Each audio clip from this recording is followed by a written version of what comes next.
there's no right or wrong with content, right? Like it's very much like improv, like yes and. It's like you just keep going. If something goes wrong, there's actually joy to be had in that. That's been really challenging for me because I'm like, how do you undo that until that like company or that organization gives you a chance to prove yourself otherwise, other than just what that person said about you behind your back. And we are live. It is episode 3 of the Jake and Guzz show, and we've got a very special guest, very personal guest for this week's episode. Maybe not as well known as our previous guest, no offense. How dare you?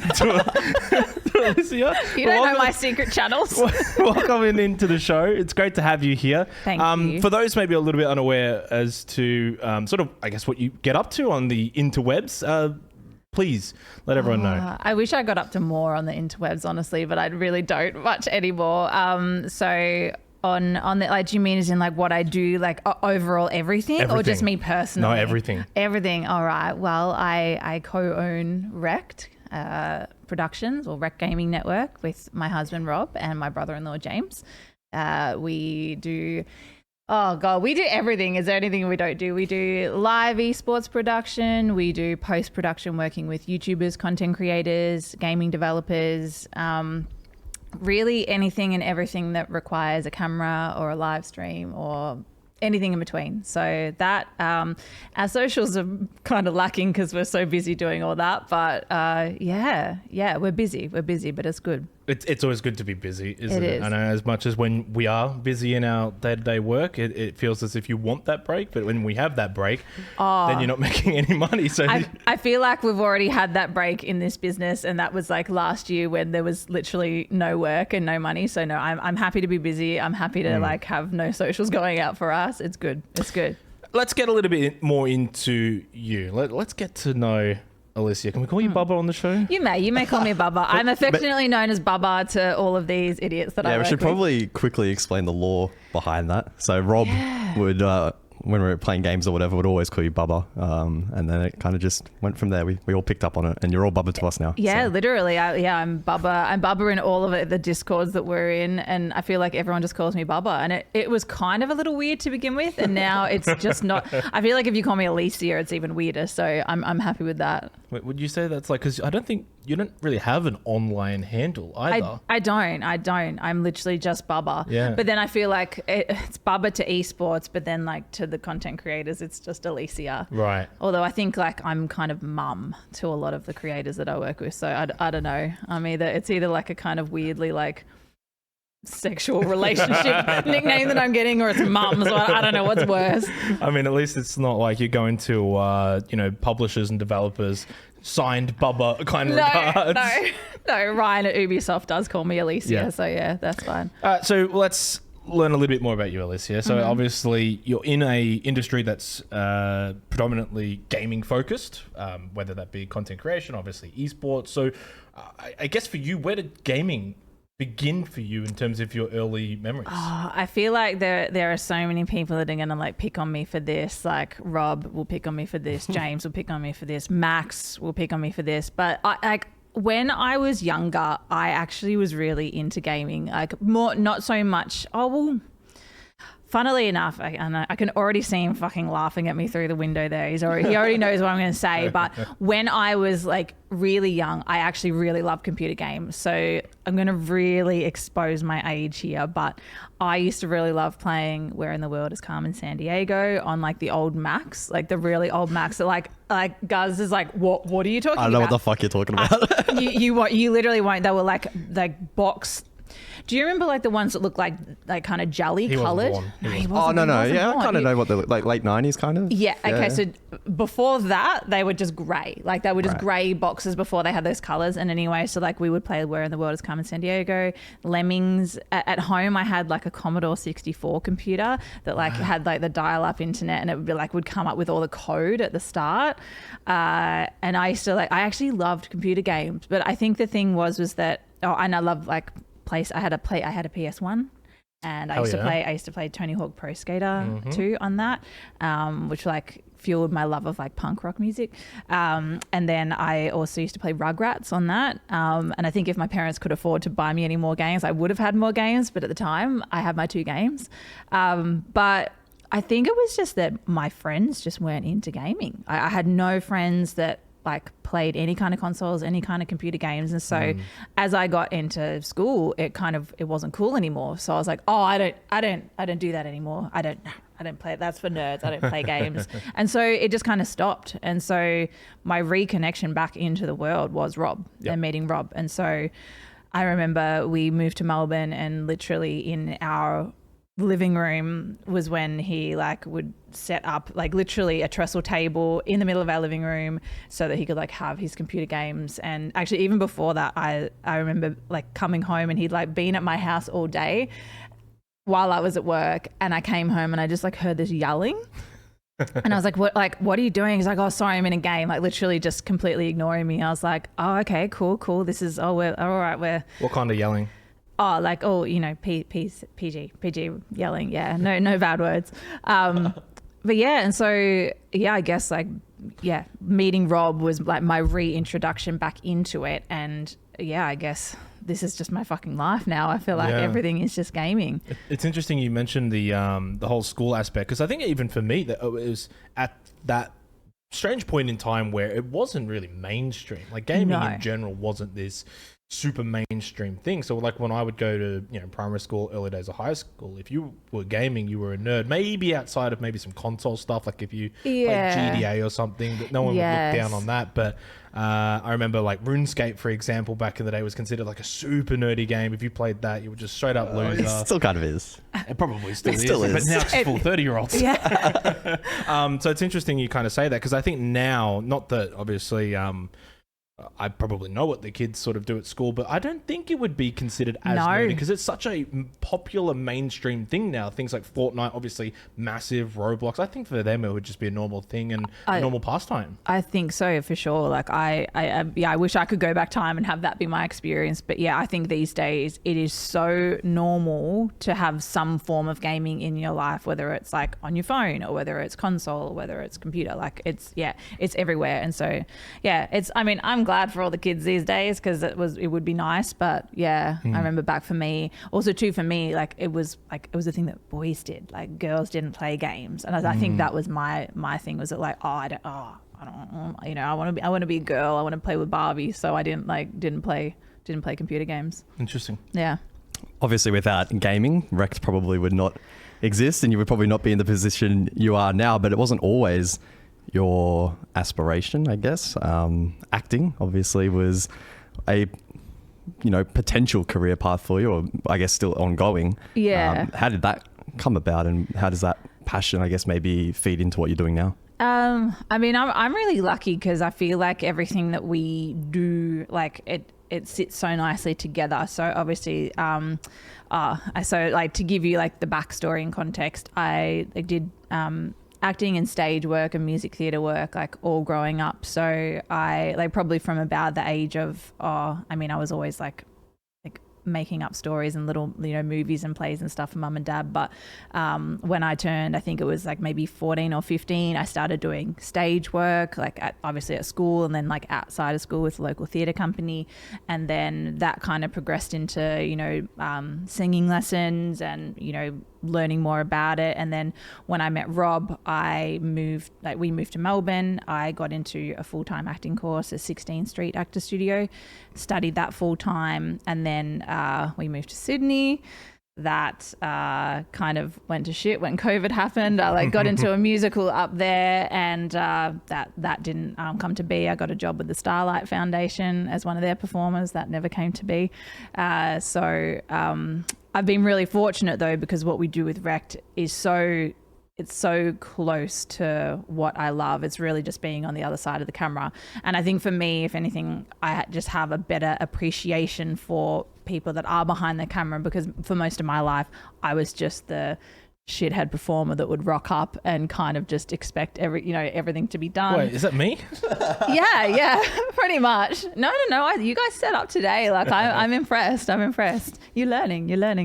But yeah, no, I feel like now I have a better appreciation for people working behind the camera, because it's like you don't like all of this doesn't just happen. You know, there's so many like cogs that have to turn to, you know, make this a thing. And so I think for me, I'm really grateful that although what we do with REKT is not, you know, like I'm not performing as such, although TOS did actually like let me be a part of one of their videos. I don't know whether you've watched that. I've seen a couple where you're involved some way or another. No, but you haven't. Oh, well, bookmark that. You haven't seen. We'll talk about that more later. Cool. So yeah, I've been fortunate to, you know, be able to be a little bit of a part of like in front of the camera as well. And today, thank you very much. Also, by the way, thank you very much for inviting me first and not Rob. I just need to say thank you. That's been like a hot topic over the last week that I got the first invite. I think it was almost subconscious.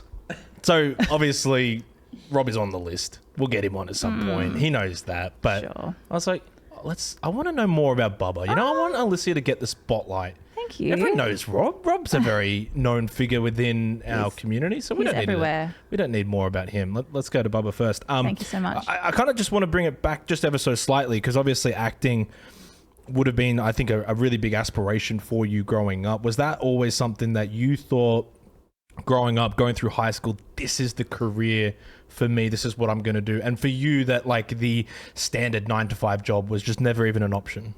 Yeah, I mean, yeah, look, honestly, I mean, life happens, right? And so growing up, you know, probably from like the age of, say 14, 15 to like, you know, graduating high school, my first preference was to go and study music theatre.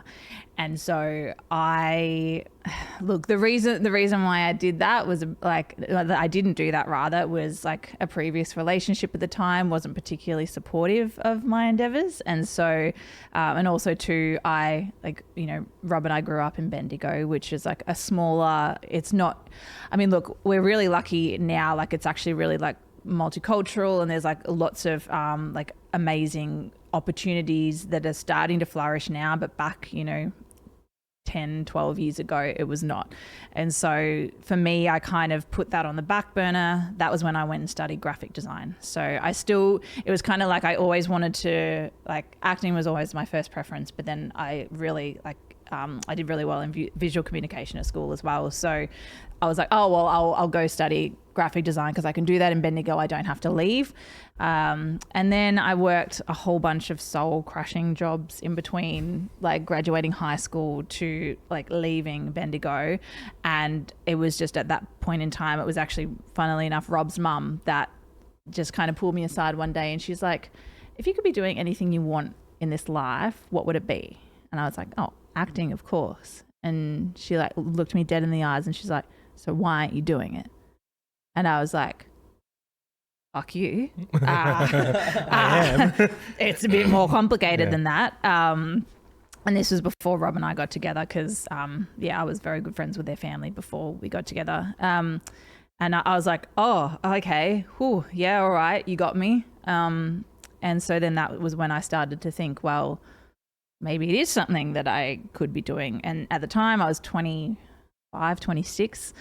And in my head, and I know this is so ageist and bullshit, but I was like, oh, I'm too old to start. You know, like, oh, everyone's starting to get their break in their mid-20s. I'm too old to start. So I was like, I just discounted it. I was like, oh, no, I'm not ever going to do it. That's so interesting you say that. And sorry to kind of butt in. And I kind of want your thoughts on it too, but there's so many super successful actors, the ones that, you know, make it to Hollywood and stuff, they don't even start till their 40s. No, well, I'm really fortunate. Once I started to like think about pursuing it, I don't know whether you've seen that graphic. It's like, oh, you know, Tina Fey started at like 43 and Harrison Ford was a carpenter before he, you know, and there's a big list of people that literally didn't start until at least 25, some of them into their like 40s, 50s. And so I was like, pretty bullshit excuse to think that 26 is too old to start. And it's like, and that would be advice that I would never give to anyone, but for whatever reason, I was like kind of letting that be my advice to myself was like, oh, you're too old. Yeah. Yeah.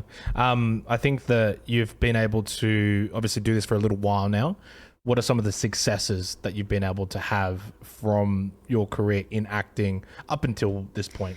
Yeah, well, I mean, you know, again, life happens. I did, funnily enough, like over COVID, I managed to get some momentum.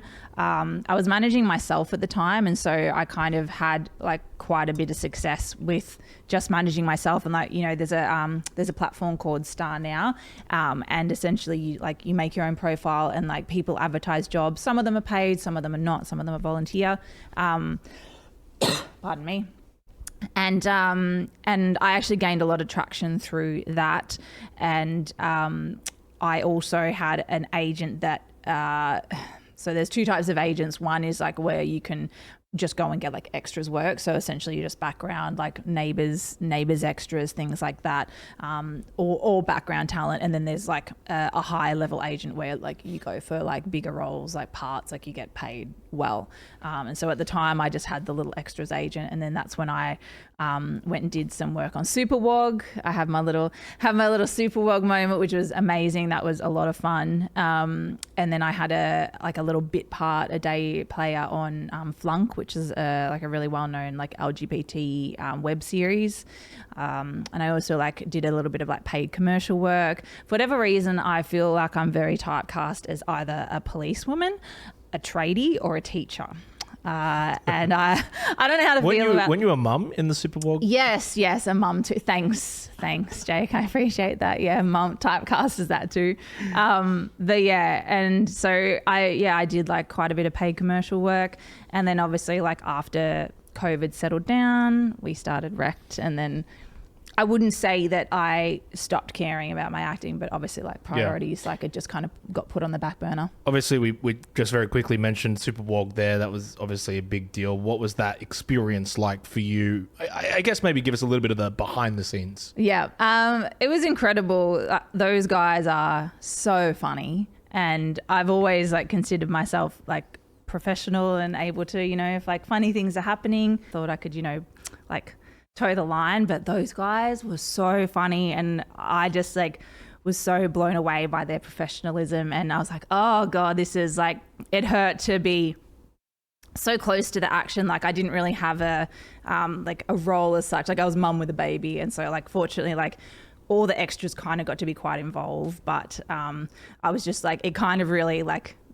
made me itch to just be a bigger part of stuff like that. So it was a great experience, and I was like, I walked away kind of going, oh, this is what I want to be doing very much. Interesting.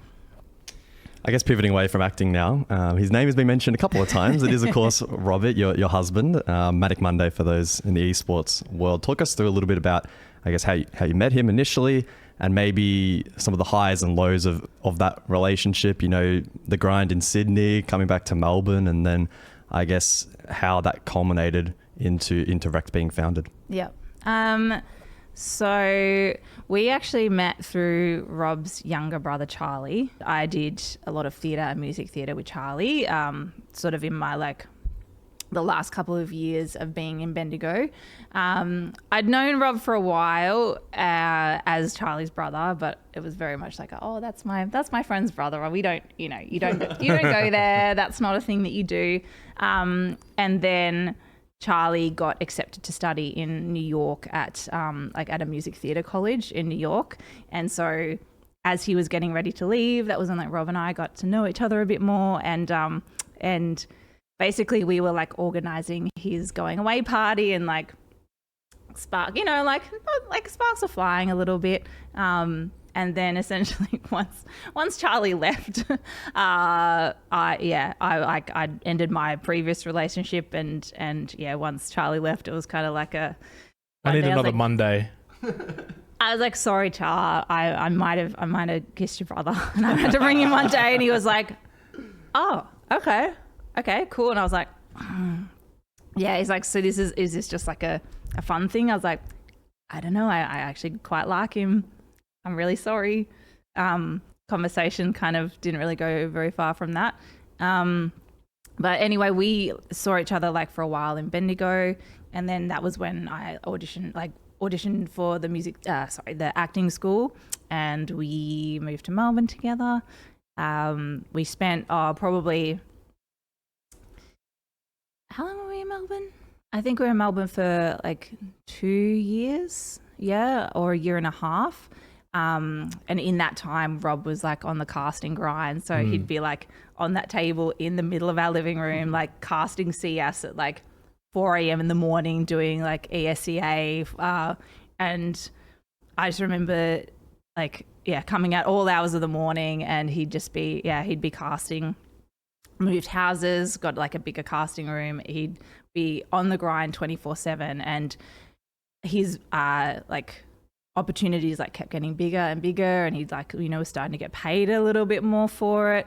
And then I remember he got the opportunity to go to China, and that was probably like the hardest part of like our relationship, was like kind of going like, oh fuck, like he's gonna sometimes have to go away. And so I remember he went to China for, I think it was 4 weeks, 6 weeks.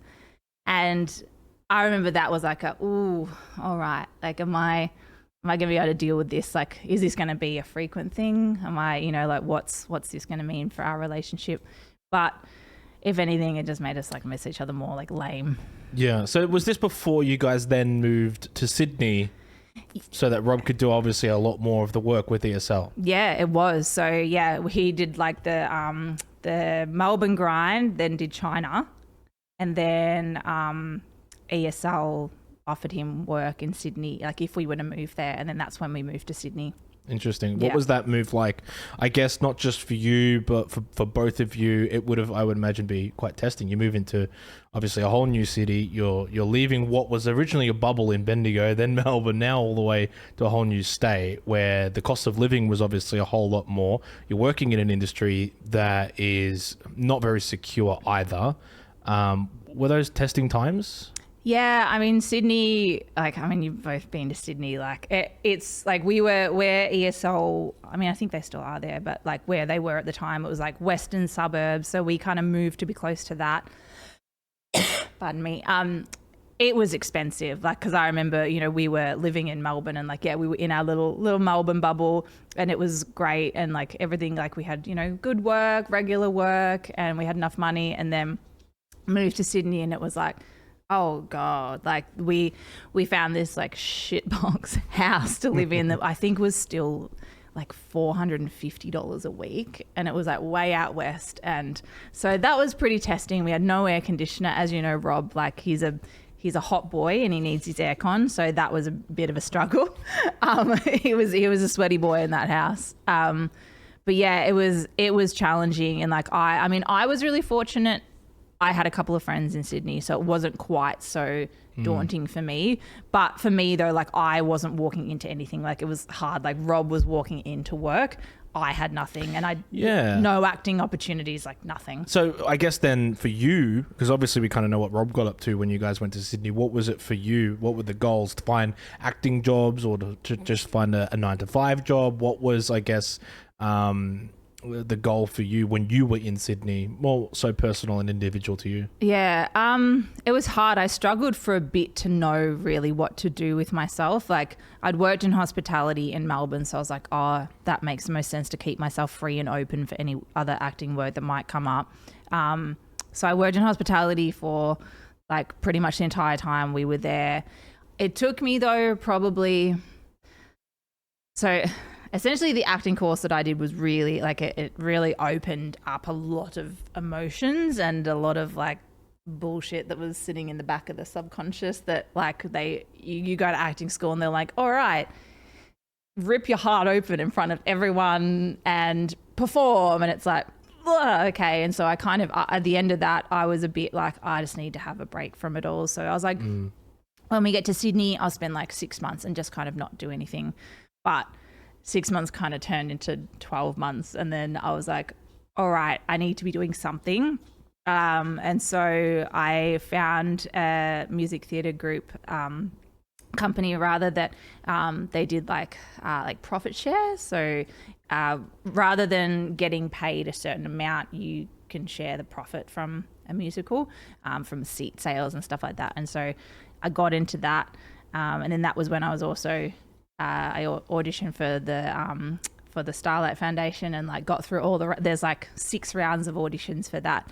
And so I got through all the rounds and like essentially I got the job the last thing was like to have my trial at the hospital, and then COVID hit, so I never got my trial at the hospital. Interesting. So, yeah. We won't probably go too in depth maybe as to the reasons why you guys obviously ended up moving back to Melbourne. That might be something we'll say with Rob. But one of the biggest things that ended up happening while you guys were in Sydney was Rob's probably biggest break at the time by being able to do the caches. And I think you were actually there, if I remember. What was that like for you, seeing your mans up there on the stage in front of what was a very packed arena, doing his thing, and at the time basically reaching the pinnacle of what you could basically do? That must have just been, I don't even know how to explain it. So many emotions probably for you. Yeah, it was huge because up until that point, like there were a few times where like there were opportunities to like go and be at ESL, like, and be in the audience of things. So like I had seen Rob, do his thing and like on a smaller stage. And so I'd seen what he could do, but I kind of didn't really imagine what IEM Sydney was going to be like. And I knew when he got that job that it was a big deal. But I remember I was up in the audience. Lewis from Twitch let me like come up in the Twitch box. And so I remember sitting, like, I think he was on one side of me and Josh Harvey from Chiefs was on the other side of me. And I remember seeing the screen and then like seeing Rob and Sponge, no. Machine? Oh, was it Machine? Rob and... Who we casted with? Yeah. I was fucking... Was it Sponge? No. The host. Oh, what's his name? Was it Machine? No. He's the host. I can't remember what his name is. Stunner. Yeah, Stunner. Yeah, that's the one. The one who did the push. Yes. Yeah. There you go. I don't know how I forgot his name, but yeah. I remember seeing them come up on the screen and I was just so overwhelmed because like the audience was massive and I was just so proud. And there's like at the time there was a very famous, like within our circles, there was a very famous photo like that Josh actually took of me just being like, I was like crying and just, it was really emotional. And it kind of made it all worth it because obviously, moving to a city that we weren't used to, it was really hard. Yep. But to know that it kind of had all culminated into like actually being worth it was like, oh, this is amazing. I was very proud. Girlfriend as you would be. I kind of actually remember the picture you were referencing because at the time we hadn't met. I barely even knew Rob. I think he was in my DMs looking for work or something. Hey mate, any PUBG work you got? PUBG work. Throw my way. So yeah, obviously that was a big experience, and then I think it was pretty shortly after that you guys ended up moving back to Melbourne. Yeah, because that was 2018. I mean, honestly, like the last few years have been an absolute blur. But yeah, essentially he did that, and then I really think it was probably only 6-8 months later that COVID hit, and so we came home. Yep. Gave up. Fast forward to I think it was I want to say 2019. I remember. Sitting at GGEs with Rob and some of the others, and he floats this idea, and I don't know if it was called REKT at the time, but he sounded very eager to start producing content or doing esports broadcasts, etc. How the hell did he present that idea to you and convince you it was a good idea? And I guess what was your initial reaction to him wanting to enter the space? So we, like, the whole time that we've been together, like we wanted to do a project together. So we've always wanted to do something in business together. I never really thought it was going to be in esports and gaming, if I'm being honest. But I don't know whether you guys know this, but the first original idea, the apparel? Yeah. So we saw that. We were REKT Threads before we were REKT Gaming Network. Yeah. And I think, and we like loved the name and we loved the idea. And then we were like, no one's going to buy our apparel if they don't really give a shit about us, right? Like it's going to be really hard to raise that brand identity without anything first. And so I don't really know like what the order of things was, but pretty much like, I don't know whether it was that like he'd already like spoken to Ubi about like doing work, or whether it was more like, oh, we need to do something before we can really launch this apparel company. Lol. Still never released any merch yet.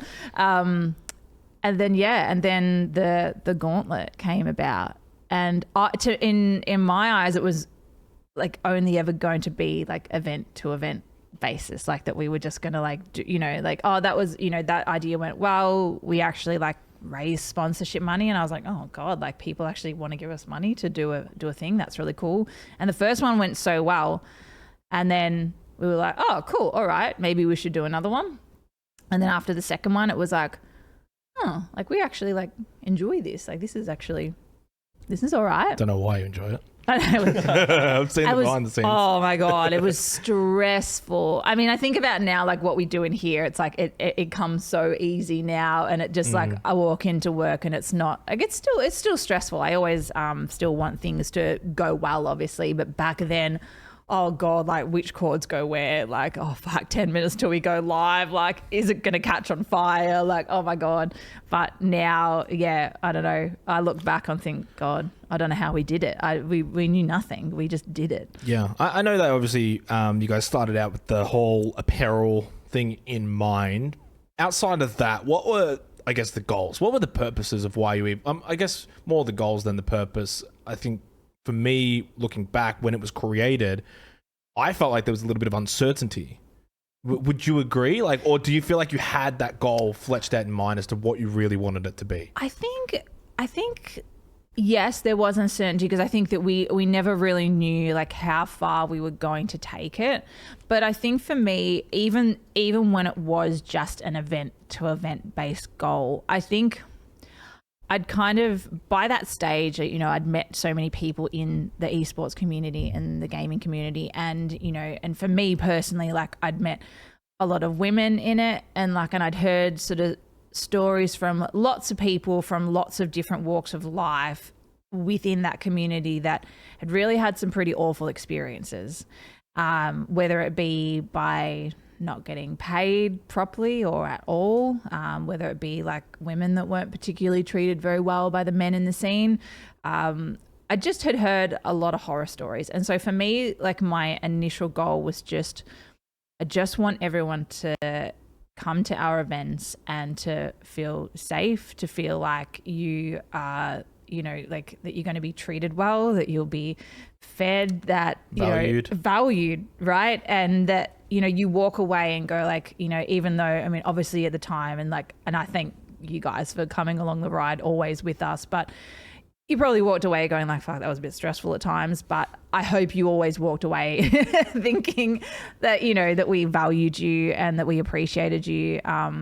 Because I know that so many people, like the more I was introduced to the world that Rob had kind of made his way into, I was like, oh, there's a lot going on behind the scenes in this industry that really isn't great. And so my goals really became to just make it a better experience for everyone that came on board with us. And obviously the goal shifted as we went along, but for me that was a really big one at the start, was just that. Yeah. Well, I've definitely felt that working at REKT. It has, you know, an environment that is very positive, which is, you know, good and sometimes difficult to find in this industry. Yeah.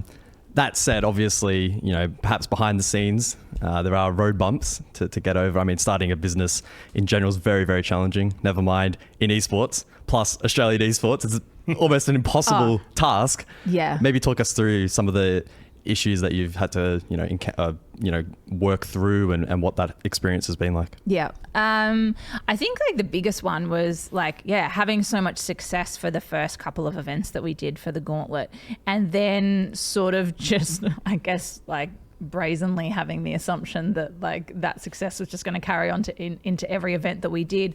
And then, you know, we got our studio and we had work lined up. And I think it's been like knowing that in this industry, until you're actually doing the job or you've signed on the dotted line that a job is going to happen, it might not happen.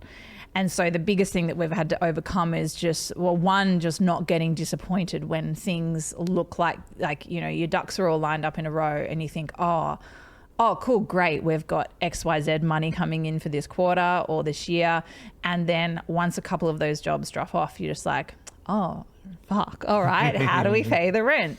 And so, look, that has been a really big struggle for us because obviously, as you know, we're always willing to do the work. We're always willing to work hard, but it's just, I think it's just been proving ourselves, which is so valid and so fine. Like, I understand that, like, just because we did a couple of good events doesn't mean that, you know, we're great at everything.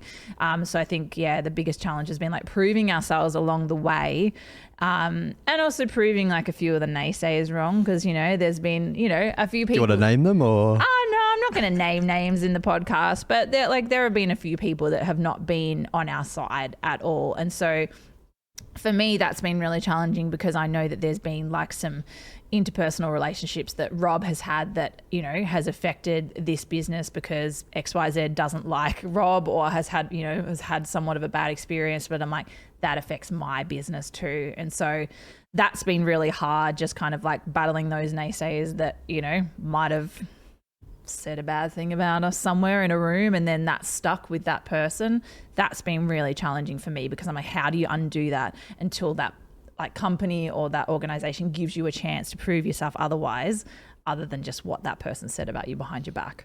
Yeah, I mean, that's always a very common theme in the esports industry.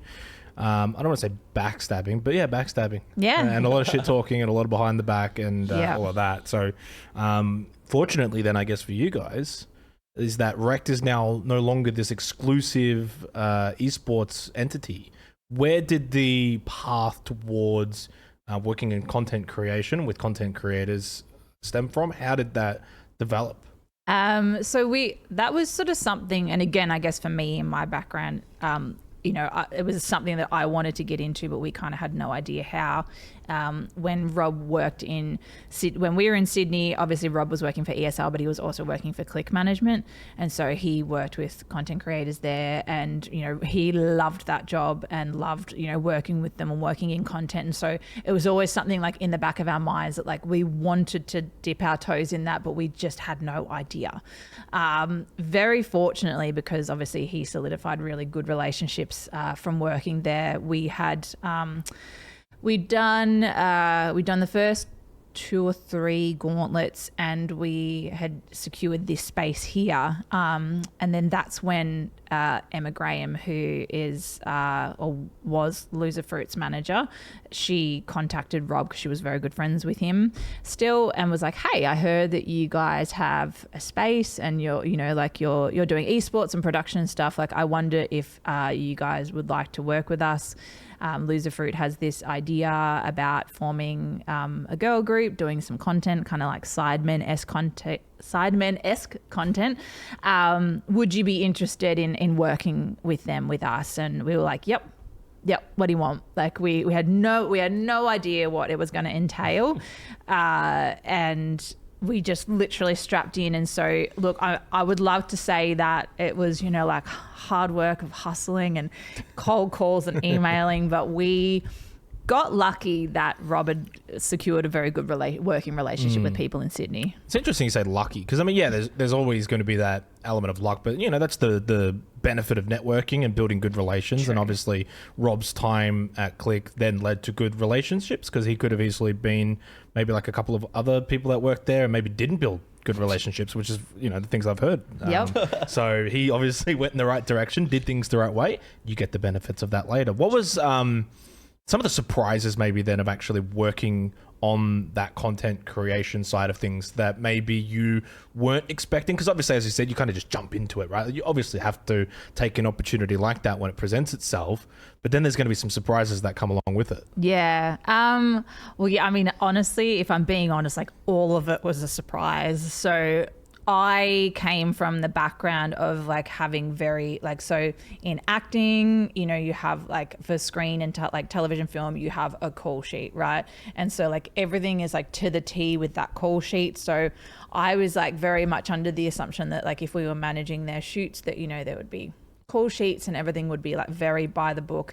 And in the beginning it was like, because obviously so many of the content creators are just so used to just like jumping and collaborating together. It's like, oh, you know, because they've got such a like broad network of, you know, friends in that industry, it'd just be like, oh, you know, like let's just all get together on this day and we'll just shoot this content. And, you know, and the glory in it is just that like the edit is kind of what brings it all together. And it's just like, you really just get to play. So for me, it was a little hard to kind of have to just take myself back a little and go, all right, it doesn't need to be like rigid, and there doesn't need to be like a mood board or like a storyboard or anything like that.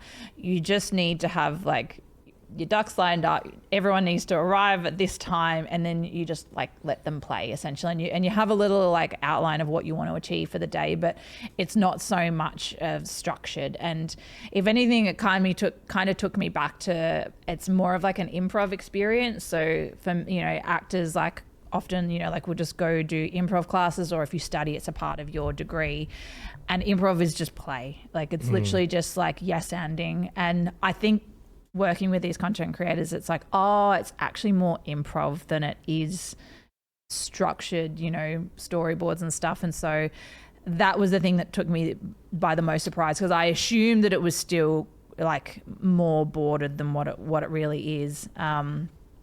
But it's actually a lot more fun that way, if I'm being honest. Yeah. So obviously a lot of the time was spent with TOS girls, and obviously they're the ones in front of the camera. They're doing all of the fun stuff. For you behind the scenes, what, I guess, was your role? Like, what's Alicia doing? Are you making the storyboards? Are you coming up with the ideas? Are you helping implement really these episodes and what they're going to turn out to be, months in advance? Or are you more on the day, doing stuff on the day? So essentially what happens in that creative process is like the girls will get together, they come up with the, like, obviously, like being 8 of them, it's a pretty tricky process to let everyone have a say. So they would kind of all come up with their ideas, and then what would happen is like, say, like one shoot, it'd be like, oh, like, Alicia is going to take the reins on this shoot, or Oasis is going to take the reins on this shoot. And so what will happen is like whoever's shoot it is and whoever's idea it is, they will come up with the brief for it. So the brief will be like, what location do we need? What set do we need? What props do we need? Do we need any costumes? Do we need any other talent, actors, anything like that? And so that's they're essentially like the creative process of it. And then once they decide on the creative, that's when like I would get brought into that next meeting. Quite often I would also sit in on those meetings, because then I would kind of start to hear like, oh, okay, all right, I need a giant jumping castle, or I need to hire a bull, it just kind of trigger me to like, oh, I might quickly start doing some of that research. But for me, it was essentially, they would be the creative process, and then I would come in and I essentially was the producer. So I would come in and, anything from like, hiring venues, talent, props, costumes, and then all the way through to organizing all of the team. So like videographers, any extra set assistants, and then also would be a part of on the day, being the producer, being like, oh, making sure that like you guys rock up on time. If you're not here, giving you a call, making sure the talent are looked after, catering, everything like that. So yeah. And then afterwards, not too much, thankfully. Yeah. Sounds like you have a lot on your plate, and you're working with big creators, right? Like Laserbeam, Loserfruit, Cold Ones, Trash Taste, TOS Girls. These creators with tens of millions of subscribers. You've probably worked on projects that have accumulated like tens of millions of views, if not hundreds of millions of views. Is there, I guess, a pressure and an expectation going in to these jobs that you put on yourself, or the creators put on you, and how do you sort of manage that? Because it's probably very, very stressful. Yeah. Look, funnily enough, I've never really felt pressured by any of them. I feel really fortunate. Like it sounds a bit conceited and fake to say, but I genuinely, like every single person that we have worked with, no one has ever made me feel pressured to like, I don't know, like perform in a certain way, or like has ever put the pressure on like myself or our company, like for the views or anything like that. If anything, they put more pressure on themselves to come up with decent enough creative that if it bombs, it's never I've never been made feel like anything's our fault. Obviously there are different clients that we've worked with, like Ubisoft, where like we came up with the creative for them, and so obviously that is a bit more pressure when you're heading the creative. But no, like everyone that we work with, again, I promise I'm not being like held like a gun to my head or anything, like, or like hands tied behind my back. Like everyone that we work with is really amazing, and I've never been made feel like I have pressure on my shoulders. Yeah. I guess then the preferences for you, having now done esports and also working with content creators, there are similarities, but there's also probably some really big differences. For you now, having done both, do you have a preference for working on either side of the products that you, I guess, do predominantly at REKT? Do you know what? It's actually the hybrid of both. It's actually the live content is my favorite. So we've worked with Loserfruit and Nalopia. I think have we done that with anyone else? Yeah, I think it's just been Loserfruit and Nalopia. We did like a game show stream for Nalopia and a similar thing for Loserfruit. That is my favorite because it's like, I love the live aspect of esports, because for me, that is like being on stage for me. It's like that, like everything has to go right. Like, you have to troubleshoot if things go wrong on the fly, but also you've got the content aspect of like just having fun. Nothing needs to, there's no right or wrong with content, right? Like it's very much like improv, like yes, and it's like you just keep going. If something goes wrong, there's actually joy to be had in that. Like, and that's the thing as well for me. Like if on the day, like, oh shit, I forgot the hat that I was meant to bring for that costume. It's like someone will just grab their cap and we'll use that instead, or we'll make it a bit that I forgot the hat, or, and it's the same with like if things happen, like if you were to break your mic or something, like then you just sit there in someone else's audio for the rest of the day. Like content is great because it's just like nothing has to be perfect. And if anything, like the squeaky clean shit is actually like the worst. So like, that's why I love like live content. I think it's brilliant. And I really like, that's the thing that I kind of hope we get to do more of next year. To summarize, fuck it, we'll do it live. That's basically the REKT motto. We have fun here. We have fun here. You mentioned doing live content. One of the bigger things that you guys did recently was, what was it, 72 hours for... We did. Trapped in a room or something with Loserfruit. Oh, yeah, that was 50 hours. 50 hours or so. Yeah. I mean, talk us through that, because I look at content like that and I feel like you guys are starting to, by doing that, break boundaries outside of just especially for these content creators who I think typically, a lot of theirs are from streaming, for example, or making YouTube videos. This is a little bit different. This is a little bit, more special, and starts to, especially for Australian content creation, we don't probably reach those levels that you see from American content creation. How does this come about? What was that like as well? Firstly, 50 hours that you're basically in control of a live product. Yeah. And also, I guess, the creation of it. How did that even come to pass? I mean, I'll give like a lot of credit to Kath, Loserfruit. She has some of the most wildest, amazing ideas ever. She gets like, that woman works so hard and is just always ahead of the game, like when it comes to these ideas, and like hats off to her. Very much her concept that she came up with.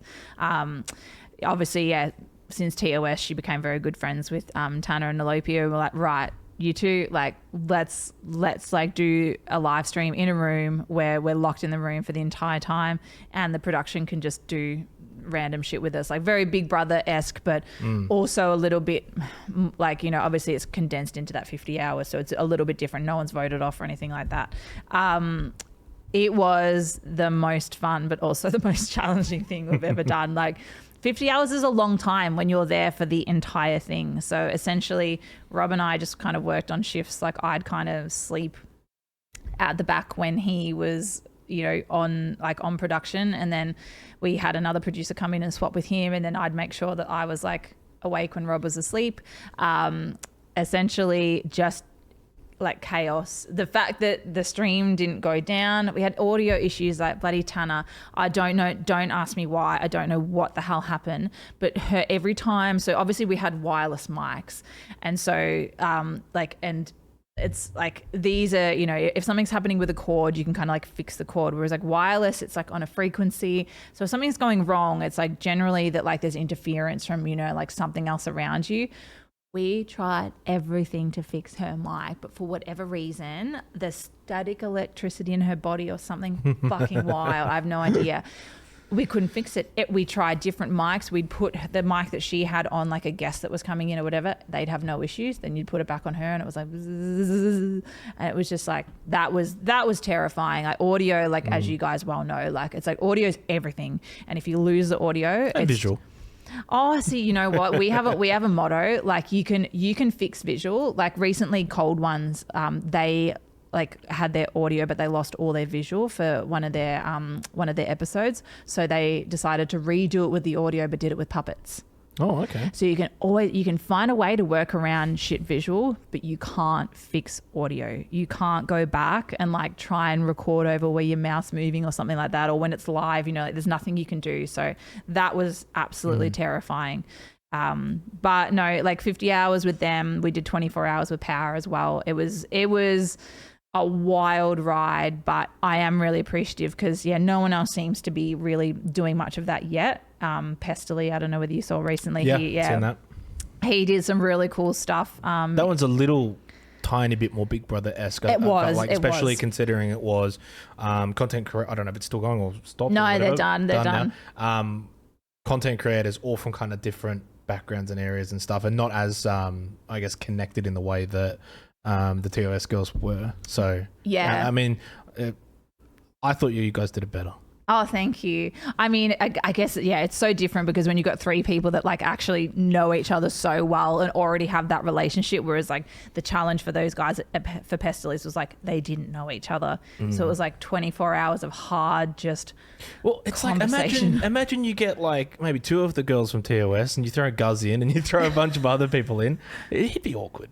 You know, it's where it's difficult though, isn't it? Or maybe part of the entertainment. Well, that's the thing. It's like, and there's like an element of like loving watching people struggle. Like it's kind of like, and you sit there and you're like, oh God, that's cringe. Like those poor fuckers. Like, oh my God, this is hideous. But it's like, then when you watch the relationships like start to blossom, you're like, oh, this is cool. We're on a journey. This is fun. But I think it's really cool that creators are starting to like think outside the box with this stuff because, you know, realistically, like, everything has been done before on YouTube, right? Like, you know, everything is like, there's no original idea anymore. So it's like, we'll take it live because the thing is that like you can have the same idea like that's already been done before, but once you throw a live element in it, anything can happen, you know, and you've got people's reactions to things off the cuff. And obviously it's terrifying. It's like, it would actually genuinely be terrifying being a content creator because I feel like for me, like, you know, there's a dial that I turn down when I know that, you know, I'm being watched or recorded, and it's like eventually you forget that that's happening, right? And so things like slip out of your mouth. Very quickly as well, before we get into, I guess, one of the more final topics, you mentioned before about being a little bit more on the other side of the camera now and maybe starting to get a little bit more involved by being included. Talk us a little bit more about that, where that's maybe going. Is there a world in which we see Alicia, the content creator, a little bit more in the future? I mean, maybe. I was really fortunate, and I'm actually surprised that you haven't seen this episode yet. I'm actually a little bit offended. I thought you were a very big fan. But what's the episode? The Taskmaster episode for TOS. Is that the one where you were sitting in the chair and you were like, and they were all like lined up on like a bleacher? Yeah, I've seen that. Oh, you have seen it? I've seen that. Oh, you have? I was like thinking like, how have you not seen that? A big role in that. Yeah, that was at the end of it. I mean, just for context for this podcast, TOS took on Taskmaster, which is like, I don't know whether anyone's seen it. It's like one of those like shows. I think it originated in the UK where like you'd walk into a room and there's like a Taskmaster envelope in the room and you open it up and it'll be like, melt this ice cube or get rid of this ice cube. Or like, like make this drink bottle disappear, or like see how many drink bottles you can stack up. Or, it's just silly shit. It's silly shit. Like kids could do the activities essentially, but TOS took that on, and that was like so obviously we did the shoot 1 week, and then the next week we watched the edited footage of all of the tasks and stuff, and that was at the end of, I think we had shot, I think it was like 13 episodes in shoots in a fortnight. My God. And like we got to the end of that, and I remember just being like, oh fuck, I've got to turn it on now. And it was like it just made me realize like, oh, I love this because I had no energy. I was absolutely dead. And then the second the camera was on, I was like, yeah. And so I'm really fortunate that they asked me to do that because I made fun of it at the time. Like you literally could have asked like anyone. Well, they did ask everyone and no one could do it. So I'm like, thanks. I was the final option. I didn't get the email. You did? Oh, it must have gone. Have you checked your junk? It might have been in there. In your spam folder. But no, that was really fun, and it made me kind of realize, like, oh, you know, like I still got it. I still got the itch for it.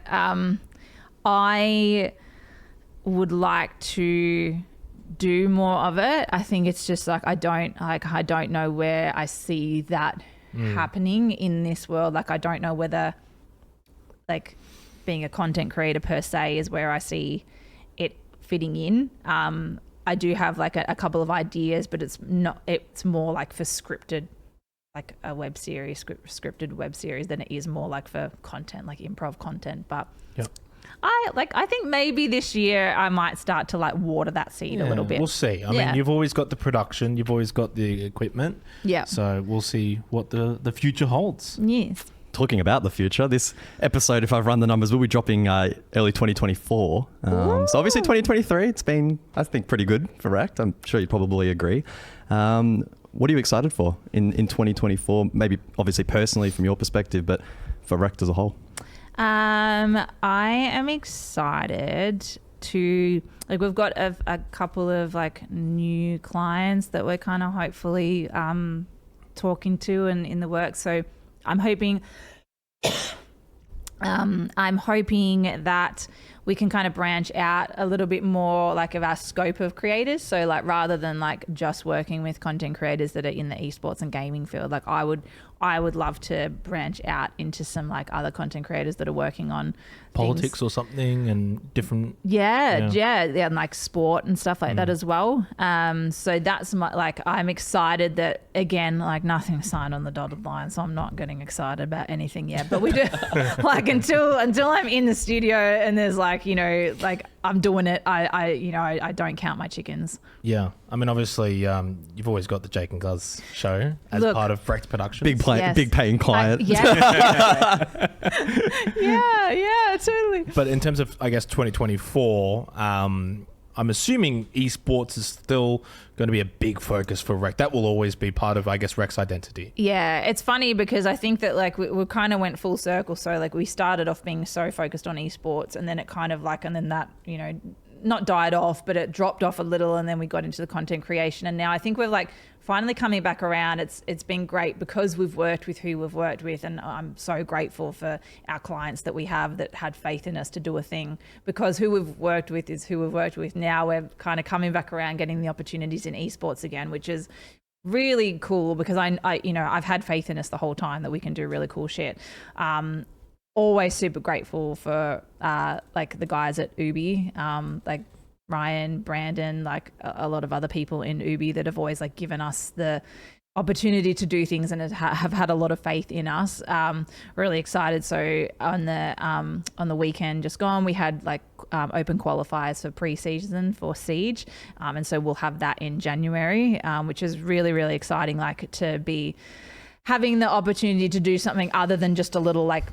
No, I shouldn't say little, but, you know, than just a weekend event, you know, like we actually have, I think it's 6 days, 2 long weekends in a row. And the show starting at around the time this goes out. Week after, I think, something like that. Something like that, a couple days after, so really excited for that, to have that opportunity is really wild. And also we'll be having our first CS event at the start of the year as well. So probably that will have happened by the time this comes out. So that's really exciting as well, like, because obviously CS is like, you know, Rob's old bread and butter game. Like, you know, he's been playing that since, you know, like forever. So to be having that is really exciting. And then I think there will be a little bit more esports next year than what there has been this year, which is really exciting, and obviously like a lot more content creation. Yeah, I was going to say, hopefully that doesn't mean that you can't do both, because I think that what you guys have been able to do in the content creation world has been absolutely amazing, to be completely honest. I mean, as I said, we watch what you guys do, always big believers and big fans, and I think that you guys have been able to take it to the next level. I mean, obviously you can't use Rob as the content creator. You got to outsource Oh, I know. the people. But I think what you guys have been able to do behind the scenes has been obviously really, really good. And I guess for you on a more personal level, then has it, especially maybe doing these last couple of things with the TOS girls and especially that Taskmaster, has it reignited that passion for acting? I know you mentioned the web series thing, so like maybe is there a world in which we see you doing a little bit more like acting / content creation in 2024? Yeah, I think so. I think that now that I think the hardest part of this business is, look, there's always going to be ups and downs, but I think the hardest part of proving ourselves as a company is now over. I feel like I've sort of had to commit to this 120%, and obviously something has to give, right? I think that next year, I want to invest a little bit more time into myself, because I think like at the end of the day, and I'm sure you guys can agree, you can't put your all into your work, because then if you're not putting like watering the seed of like something else that you love alongside that, then you won't have 100% of your energy for your work either, because eventually it'll just burn you out. And I know that like this year has been huge, and I wouldn't like do it any other way. Like I wouldn't change it for the world, but it has been huge, and it's been, it has taken a bit of a toll to have not had something that I've had on the side that's been bringing me a little bit of joy outside of it. Again though, I am fortunate that what we do does sit so nicely beside what I love, so I'm really I'm grateful for that. Yeah. We're very grateful that you were able to come on and have a chat with us here on the Jake and Guzz show. Very grateful as well to REKT as an entity for allowing us to do what we do. Couldn't do it without you guys. So look, very much wishing you a lot of luck going into 2024, because there's always luck needed in this industry. All the best wishes as well, and hopefully you guys can continue to just reach new heights, because I think that's what each year you've been able to do since REKT's inception, is just go to a new level, a new height, with new aspirations and goals. So best of luck with all of that. Anything that you want to say as we look to close out the episode? Oh, well, I mean, obviously, I'm very grateful for your gratitude, but like obviously for the two of you guys have been there since the very start. Like for people like yourselves and Dev and Sky and Nuttery, there's like that gang of you guys that has been there literally since the first gauntlet and have always supported us. And so I want to say thank you to the both of you, because we wouldn't be where we are without you guys either. So, that gratitude goes both ways. And I'm really excited. Like, I love that we get to work with you so often. And so, all I can ever hope for is that in the next year that, it brings new opportunities to be able to work with good people. And so, so very grateful to the both of you. And I'm just really grateful to be the first person from REKT on the podcast. Not the last, though. Not the last, no. Not the last. Thank you so much, Alicia, for coming on for the podcast. It was an absolute pleasure to have her on, get her insights. A very well-seasoned individual, as always. Our Patreon exclusive will be starting very shortly. For those that have made it this far, thank you so much for tuning in and watching. Of course, we'll have our Patreon link up above if you want to see a little bit more with our conversation with Alicia. It'll be there. But as always, hit subscribe, hit the bell. Make sure that you also have a very safe holiday throughout. The holidays will already be over, but that's okay. Always stay safe. It's always good to stay safe out there. So we'll see you on the next episode. Much love.